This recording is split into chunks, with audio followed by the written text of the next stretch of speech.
Welcome to the Medical Collective, your go-to podcast where medicine meets real life. I'm Dr. Keisha Davis, a pathologist, personal trainer, and your host. I will be joined by a vibrant team of doctors who are not just healthcare professionals, but artists, fitness enthusiasts, and advocates for change. Each episode, we dive deep into the world of medicine, from untold stories of the healthcare industry to the latest in medical advancements. We're here to bring your insights, answer your burning questions, and explore the art and science of healing. So let's get started and step into the world of the Medical Collective. Welcome, everybody, to another episode of the Medical Collective. We have Dr. Dan in the house once again. So while we have him here, I decided we'd do a little bit of a fun, lighthearted episode, but really to bring some light to those things that happen. We watch TV, right? You guys watch all these medical shows, but real life, Dr. Dan is going to tell us about those stories, those thought-provoking, shocking stories that happen in the ER that you haven't heard about. So, Dr. Dan, welcome. How are you doing today? I'm great. Sunny day, beautiful day. I know. I think a lot of people are having sunny days, or maybe more sunny than they would expect. I want to ask you, though, what is one case or story that still keeps you shaking your head or even laughing today from an ER? There's some place. So full disclosure first. I think it's important to make sure the audience is aware. And for us also to be aware. So we have to have that self-awareness that people come to us when they're most vulnerable. Yes. And this is not meant to make fun of anybody, but more so share important stories that people might actually think if it happens to them or to their relatives that might say, hey, you need to seek care. And so that's why we're doing this, more so for educational purposes.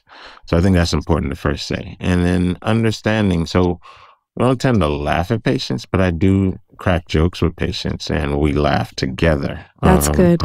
And I allow them to make fun of me, or I may make fun of them in a way that's not. They see you in your most vulnerable times as well. Yeah, exactly. Because because we're about to do this special genital exam, be it male or female, doesn't mean I'm comfortable with it either. Right. So I think those are some of the things where we kind of like, or we hear a story on how, okay, well, I had an injury. So how'd you get this injury again?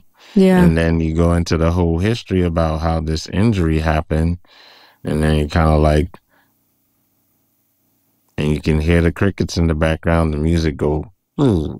And it's just kind of like trying to figure out how we actually bridge this vulnerable moment. So I think that's important for patients. But yeah, there are lots of things that make us laugh, chuckle, and also make us cry. So there are lots of emotions, and also anxious make you also think about your family or your kids or your relative. So we're human. So I think that's important. But so stories. One of the things that makes me really aware, or let's say, of how human we are and how you think you are in the medical profession and you got it all together. Now I can look back. So my first case is what I'll probably share with you.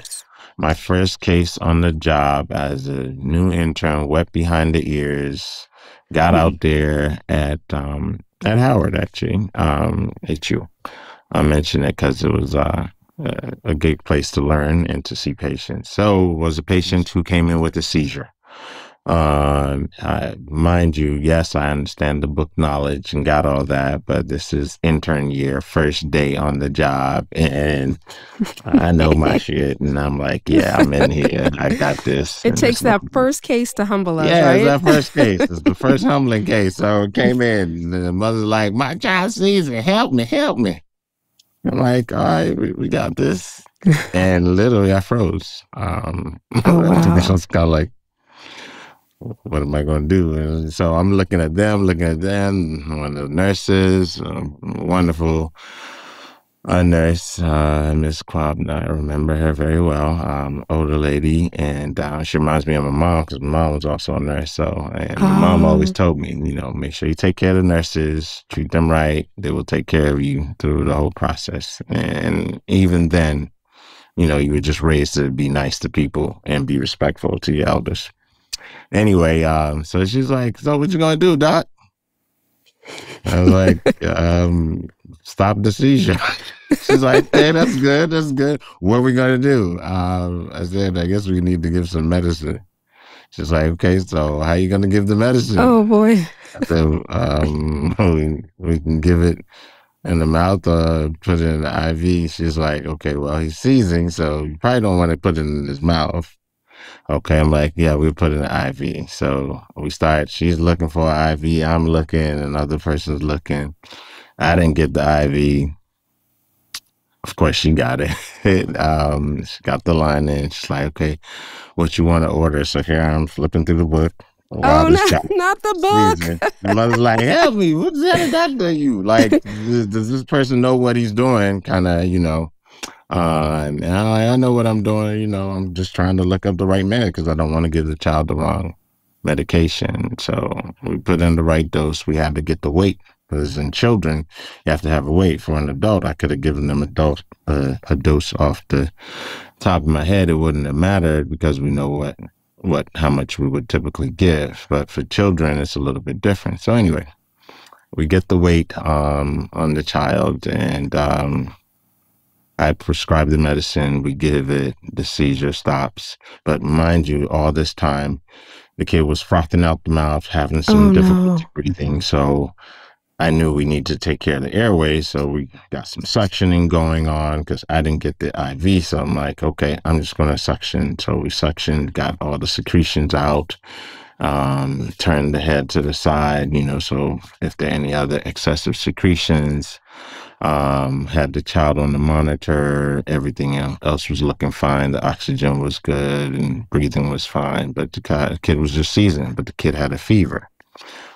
So we got the temperature and it was like reading 104, 105. Oh, that's why he probably has a febrile seizure with the fever.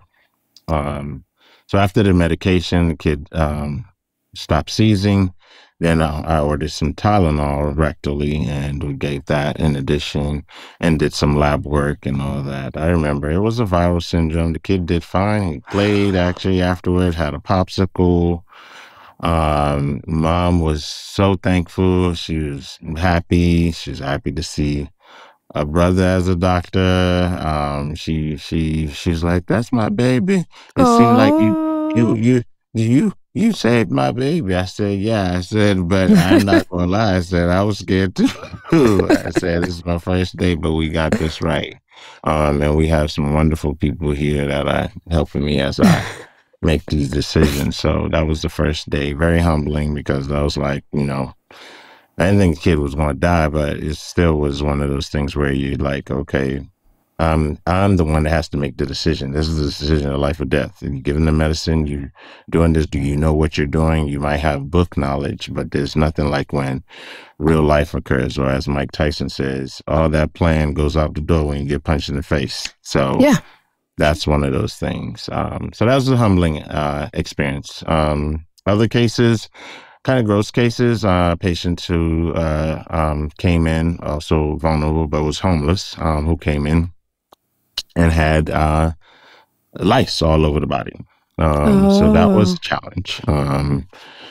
We had to isolate the patient, still give them their dignity and make sure that they're okay, and get them in a washer, a special shower, and wash them off and wash all these lice off the body without also being grossed out by doing all that Yeah. in the patient who's vulnerable. So that's some of the things that we have to account for, to be sensitive and understanding that people are human and they have feelings.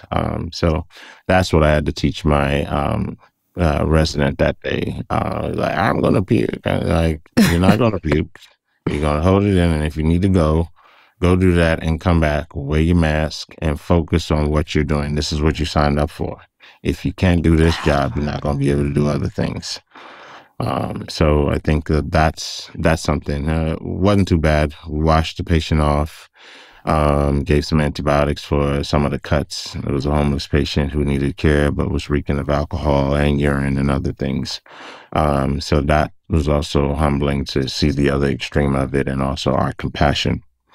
Another was a psych patient who came in belligerent and high off of PCP. Swinging, coming in, just like aggressive. You have to be very careful, right? Yeah, so I had to restrain the patient. My military stuff kicked in, but I also have to remember that I can't hurt the patient, but I have to protect myself. And that, different hospitals have different policies, and that can be a problem. But you got to protect yourself, is how I see it. Bump the policy, real talk. But you want to make sure that you're protecting yourself and others. And if a patient is self-injurious, they can hurt themselves and they can hurt other people. And in this case, it was a day the patient had come into the emergency department. They had brought them with the police and was just cussing and cussing and cussing. One of the nurses was pregnant, and her belly was out, she's ready to deliver probably in a week or two. And so she's coming down the hall with all the IVs and other things for the patient, but this patient is wilding out and is about to, he's in the presence of her. So I don't know what's going to happen. So I ran to kind of restrain the patient and put the arms of the patient behind my back. I'll call for security and other backup, in addition to the police that were there, but they were on the other side after they had put the patient down. So we had to do some medical restraints, giving some medication, and calming the patient down. That can be challenging, scary, because you don't know what's going to pop off. And you also are trying to protect your staff, yourself, and also the patient. And then sometimes in these dynamics, there may be a family member or a relative, and they don't want you to give them the medication, but yet they also see how they're wilding out. So it's kind of like, well, I don't want the medication. Well, they're about to beat somebody up here or might hurt themselves. So we have to make these difficult decisions. Let's work on this together. What do you suggest? These are the options we have. You want the patient in 4-point restraint, or you want the medication. And sometimes that decision is not their decision. So we have to make those decisions and tell them, we'll take care of your patient, but, that's in their presence. So those are some of the things. And then, of course, there are the disasters and the terrorist kind of things where somebody's coming in after an explosive goes off somewhere, and they're rushing in to make sure that all the patients are taken care of. That's a little bit complex, probably beyond the scope of these discussions, but that you have to worry about not only the people coming from outside, but the people on the inside, the first responders, becoming targets and things like that. So if something else goes off, or if there's a gang-related fight or whatever, and they come in to finish the business, you also have to be aware from that standpoint. So I think those can sometimes make ER life complicated. And then there are the patients who I've seen who, not just had a heart attack, or who don't have no family, or it doesn't have any family, excuse me. And you hear the story of abuse, and it just kind of is horrible. Some things that happen to the little ones, 2-4-year-olds,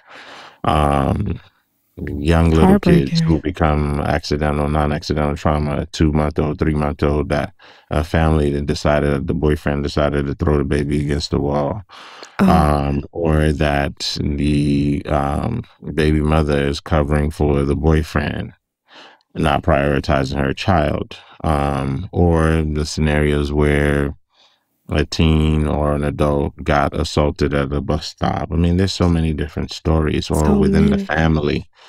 So they're complex social situations that put people at risk, and really tug at the cord of like, I can't believe they're going through this, or, how can we help this patient deal with that? People have different stories. Lots of things go on. Only God, and I'm a believer, so only God really protects the children that we see, and some people in their accidents, near misses and accidents. Yeah. So motorcycle person came in that they showed the video of how it happened because it was a group of them and how he almost literally got hit by this tractor trailer and he got so many injuries, but yet he's still alive. Those are But the yeah, those are those the are things heroic that are stories. Yeah. challenging. I had one where I was at, this is when I was still in the party life, until my transition with the Lord, thank God. But yeah, there was one where it was, I was at a spot and was having a good time and everything, and this guy on the motorcycle was rolling with the group, and they pulled up, and it was cool. Everybody was going to have a good time, whatever. But somehow he tripped, fell backwards, and he didn't have a helmet on, and hit the back of his head. Hello, listeners. We want to remind you that you can catch The Medical Collective on all your favorite podcast platforms. That includes Apple, Spotify, and YouTube. Be sure to hit that subscribe button so that you never miss an episode. We're also on Libsyn, and you can find us on all social media platforms as The Medical Collective. Do you have thoughts or questions? Please don't hesitate to reach out. We love hearing from you. Now let's get back to the conversation. And then I had to spring from party life, social person, having a good time with my friends and people in the spot, to running out onto the street because it happened right in front of the spot. Wow. And had to go out there and everybody like, what's going on? Why are you here? Whatever. But the owners of the spot know me and they're like, oh, he a doc. He good. Like, do your thing, doc. So I'm calling the emergency department saying, hey, we got a patient here, yada, yada, yada. Now the ambulance pulls up. I give them the story. We stabilize him. I said, take him to my hospital. And my colleagues are like, oh, so you out there having fun? You want to come in and work? I'm like, nah, I'm going to stay right now here. You have to work. But he's good. Y'all take care of him. So they're things that happen in real life. Well, there's a lot, yeah. I think you're never off is what we sometimes say. To bring it back a little more lighthearted, is sometimes we do see, and this is, again, to inform people, objects where they shouldn't be. And I wanted to talk about this only because sometimes I have actually seen, and we receive these just to look at, for documenting. We've seen bottles, we've seen toothbrushes, different things. But I wanted to talk about from your role, after this happens, radiology looks at it, is truly the concern. So I think people need to understand, okay, this is an embarrassing moment, but if you leave it there, you can even have a non-embarrassing moment, almost fatal sometimes. Yeah, many things. Classic example, cocaine or drugs. That they swallow and ingest. They wanted to, hey, ran across the border. I'm going to run this real quick. That life. And I'm going to flip this when I get back to the States. That stuff exploding in their belly. Now they're overdosed on cocaine or whatever the drug is. In their belly and in their blood system, and the package exploded. They put it in either vaginally, rectally, or they swallow it. I mean, there's so many ways people are doing that, and that's dangerous. It's a risk. It's a big risk. We see that. We see the ones where it might just be a child or adult that has a little mental deficiency, or even just a different kind of thought process in the way their brain is developed, where they're developmentally delayed, and they like to swallow certain objects, coins, sharps, eating fur, pulling hair and swallowing it. Not all those can lead to obstruction in the belly and can become an emergency. What other things? Sexual let me tell you about the coins. Okay, sure. My son is grown now, but when he was, I think, 6 years old, he decided he was going to do a headstand and wonder if he swallowed a penny on his head, if it would still go down. The same way. I'm not laughing, but at one point, we're sitting there and my husband's like, let's just see if it passes. But then we have to understand, like, he was really in pain, that his was lodged.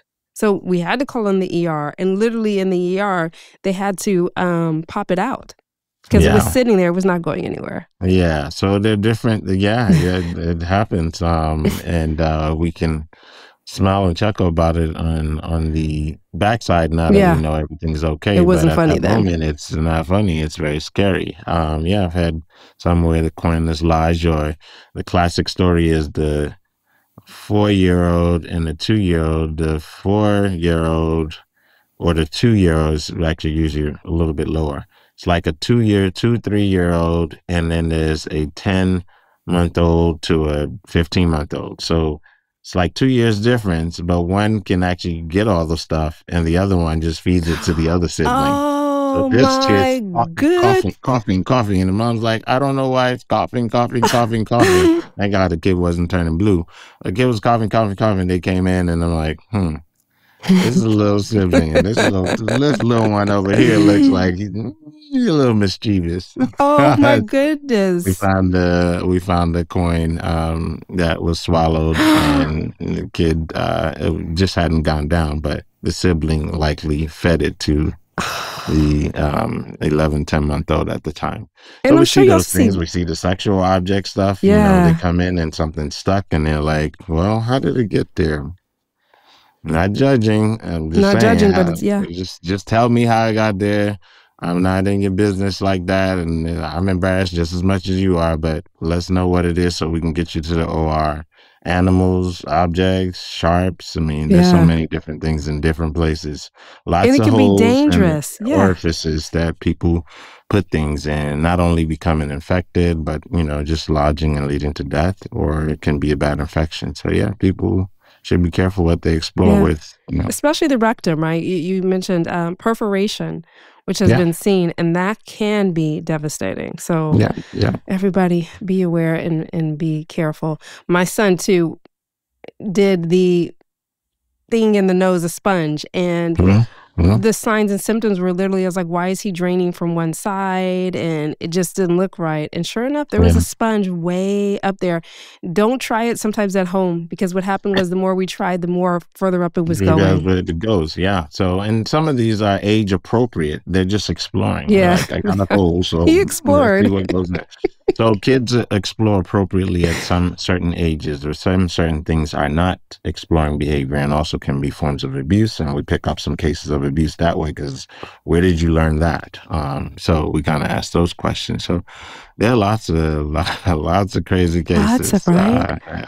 I try to be as vague but as clear enough, but without giving the patient story, so no patient Yeah. ever feels like their story was told without them, and that we're also not violating anything like HIPAA and things like that. It's very And what important. about one more thing before we close is, what about work related? And I think this is important because a lot of people's occupation can lead them into these strange circumstances. When I first started residency, we had the meat grinder, and it was a worker that was in a factory, and he was grinding meat.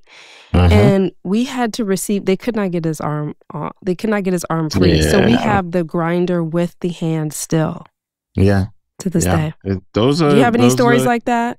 Or Yeah, any? there's stuff where I mean, we have to get them out. Classic, and it's during this type of year. A fish hook. I got a kid who came in with the fish hook stuck to the eyelid. They were doing things. To the Stuck to the eyelid? eyelid. Yeah, it's like ah. So they freaking out. I had an They adult should not who try to had remove them themselves, right, Dr. Dan? Just for, adult. No, they should not. They had an adult whose ring, basically, their hand got swollen. They had an allergic reaction to a margarita they were drinking, having a good time, and then oh. it started strangling their finger. We had to get that off. Oh, that can It's be like, emergency too, right? yeah, Strangulation. yeah, these all are. They just, because I mean, how you gonna get it off? You ain't gonna get it off, and you're gonna lose your finger. We have the amputation, the classic car in the door slam. That people do. They break their finger or their whole fingernail. The glue stuck to the eye. The ladies doing the Let's not talk about the ER sensation. I don't know if you saw that, where people were getting the actual yeah, hair yeah, thing with the yeah, actual gorilla glue and yeah, using that on yeah. there. Yeah, and stuck to the eyelid, and this a whole bunch of stuff. Abscesses, BBL specials. I mean, we got it all. We see it all Oh, every wow. day on. So it's not, hey, several injuries. And what did you see with the BBLs? Abscess infection. Oh, and was Yeah, this so people they going started places getting maybe? necrotic. They went Yeah. somewhere and got it done, whatever. Um, it's just stuff. Injuries, Wow. genital urinary injuries, lots of things. So yeah, that's a lot. Uh, So, it's according to never a boring time. it Definitely, doesn't seem like always it. I mean, you never can never boring. say you're bored, Dr. Dan. There's You see always a everything. pattern. There's something. There's usually a theme of the day. So it might Oh, be today's really? constipation day or stomach day or appendicitis day, but there's always a theme. Like most of the cases will be this. Maybe a third of the cases today are this disease process. There's always a theme. Wow. Always. It's weird how they It's occur weird in how it happens, clusters, but there's isn't it? always a theme. So hey, today is rectal bleeding day. I don't know why, but everybody got to bleed. Today is gunshot day. We used to tease each other. Hey, when it's hot, fill in the blank where people get shot.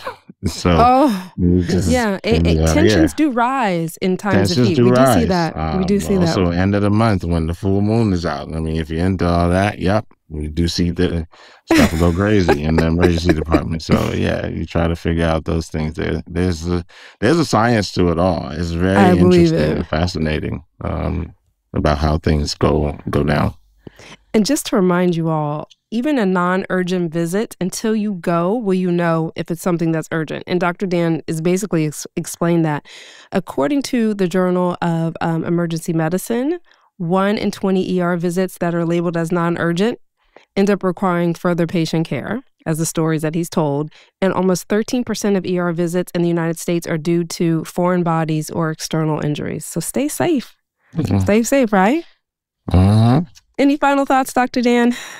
Enjoy yourselves when you're on these trips. Be careful. Don't get stung by certain mammals in the water, jellyfish, stingrays. Be aware. Be aware of altitude sickness. People going on mountains camping and you haven't been acclimated to the area. Heat injuries we talked about. That's another thing.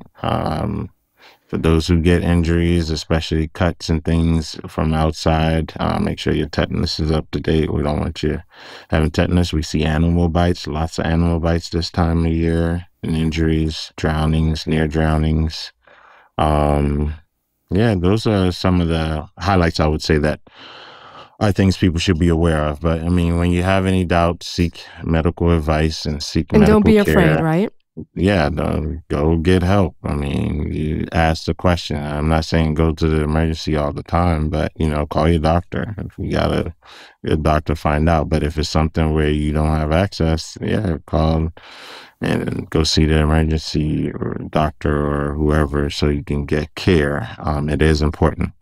And speaking of care, there's some real stuff that's going on in the real world as you see this big, beautiful or big, ugly bill, depending on how you look at it.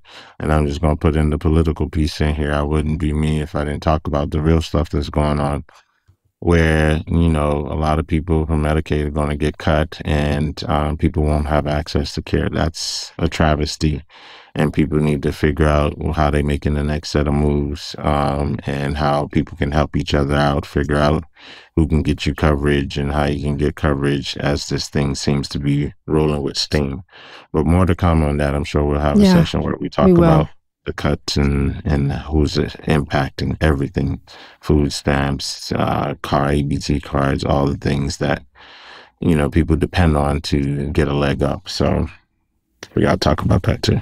We will. And actually, I'm glad you brought that up because in the very few coming episodes, we'll be discussing that as we see what happens right with it as far as it passing and all of that. But I think that's important. Even with, you talked about ER visits today, we don't want people to be afraid to, can I even go to the ER or afford it? Right, because they might get deported. Yeah.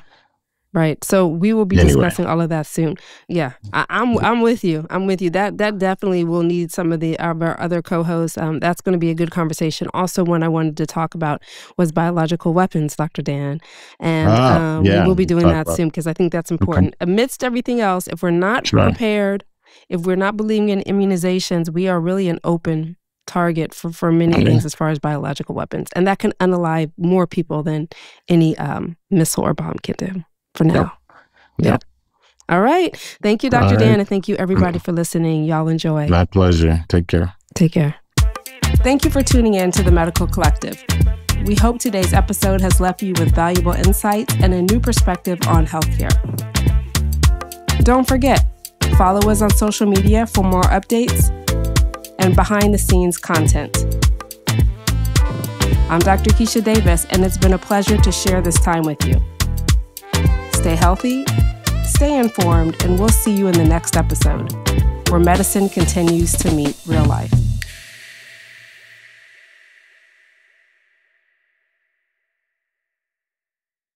Please note that the content provided in the Medical Collective podcast, including text, graphics, images, and other material, is for informational purposes only. The content is not intended to be a substitute for professional medical advice, diagnosis, or treatment. Always seek the advice of your physician or other qualified health provider with any questions you may have regarding a medical condition. The views and opinions expressed on this podcast are solely those of the individual authors and guests and do not represent those of the Medical Collective, its staff, and any affiliated entities. The appearance of content on the podcast does not imply an endorsement. Neither the host, Dr. Keisha Davis, the co-host, or any guest of the podcast bear responsibility for the accuracy of the content provided or the use of information received through the podcast. Reliance on any information provided by the Medical Collective podcast, its employees, writers, or guests is solely at your own risk.